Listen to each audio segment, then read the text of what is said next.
Hey guys, how are we doing? I think it's hilarious that I'm still reacting to Konosuba related videos. Mother's Basement just recently uploaded this one, Konosuba, the best worst girls. I promise, very shortly, I'm looking at my list, very shortly, the Konosuba, hype related, reactions will die down. I'm just still, on a massive high from Konosuba. It's definitely one of my favourites. And, the best thing about Konosuba is the characters. The story isn't really there. Very basic. Blah, blah, blah, but it's all about the cast. And for him to have a video called The Best Worst Girls, I can't wait to see what he has to say about them. So let's get into this. This is Mother's Basement Konosuba. The Best Worst Girls.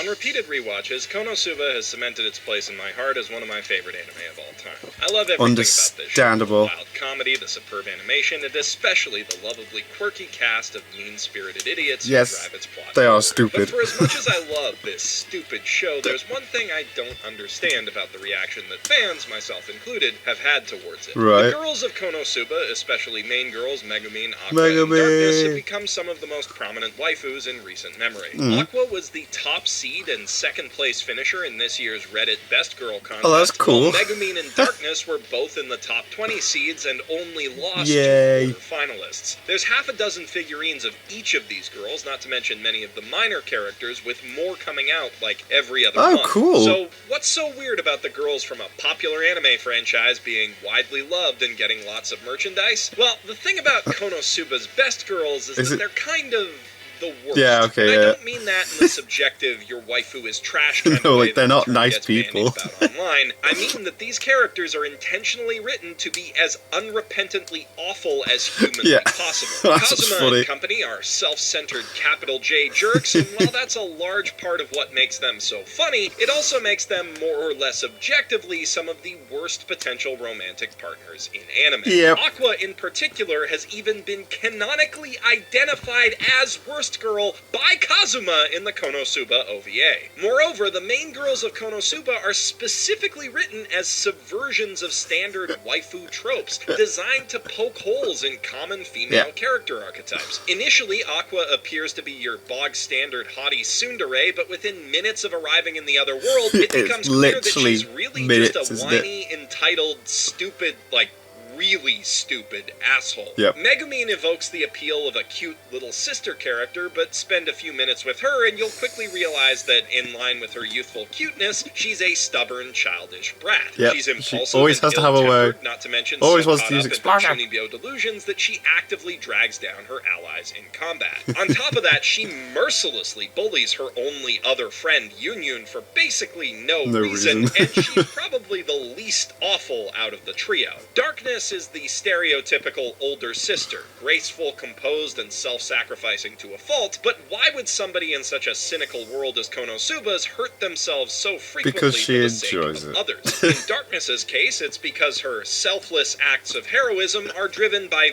very selfish masochism. She gets such an extreme sexual thrill out of humiliation and pain that she classed as a paladin just so that she could be closer to the monsters who might molest her, even though she can't swing a sword to save her life. Now, to some people that might not sound like such a bad thing, and I'm not here to kink shame anyone, but Darkness's masochism borders on insane. Her life goal is to be captured and tortured by the Demon King, and her ideal husband is an abusive alcoholic who would force her into prostitution. She has zero self-control or sense of boundaries, making everyone around her profoundly uncomfortable and unsafe, as she frequently puts her friends in actual danger thanks to her proclivities. All three of these girls are written to comedically suggest that IRL, your average perfect anime wife would almost certainly be some brand of ruin your life crazy. While Wiz, Eris, and Yunyun, the less tropey girls who don't gravitate as closely around the equally awful Kazuma, tend to come off as a lot more sane, likable, and genuinely kind. They do, but that's boring. If you look at their popularity, it's no contest. The fandoms behind Konosuba's deranged main girls dwarf those of every supporting character except for Eris, who's big in Japan, but not so much in the West, and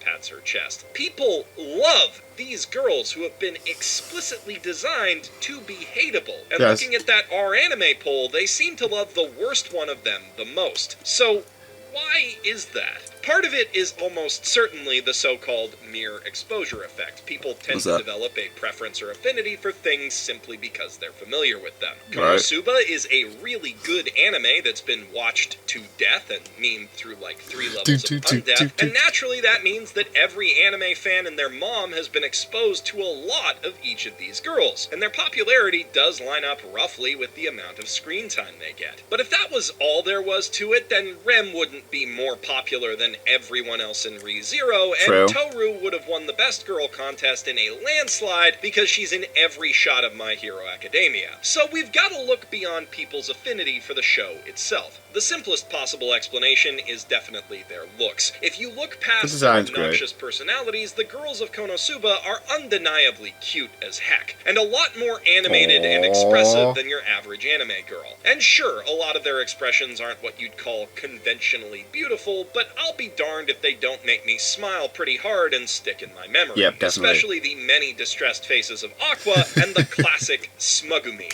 On top of that, their When she gets designs away, yeah. are really strong. Aqua's fancy hairdo and Smugumi. fine clothes exude an elegance that clashes beautifully with her uncouth Each character's attitude. colours The is ribbons completely and different wing-like as well. shoulder guards on Darkness's armor match her outward persona of angelic purity, while her long tied-up hair suggests she's trying to restrain herself, and Megumin's youthful enthusiasm and Chunibyo delusions are reflected in her asymmetrical patchwork robes and rough haircut. Each one is drawn almost entirely with a single primary color, along with an accent Yeah, look, they're all tone completely different. They stand corresponding out to their whenever they're on personality. shot. Aqua's outfit is blue with pure white trim befitting of a goddess. Megumin's hat and cloak are demonic black, and Darkness has pure white armor that lets her less than pure true nature peek through the cracks. You'll note that whenever she's stripped down to her black bodysuit, she tends to get even hornier than usual. All of the girls, and Kazuma, have yellow trim on their outfits as well that signifies that they're all part of the same group. These great designs naturally make for great merchandise, especially figurines. Megumin's flowing cape and Aqua's flowing hair lend themselves really well to dynamic figurine poses, I and suppose, they yeah. fit together so That's true. nicely that you really want to have a full set of them. Regardless of whether or not they actually are your waifus, there's a good chance that you'll want to put them on your shelf because they just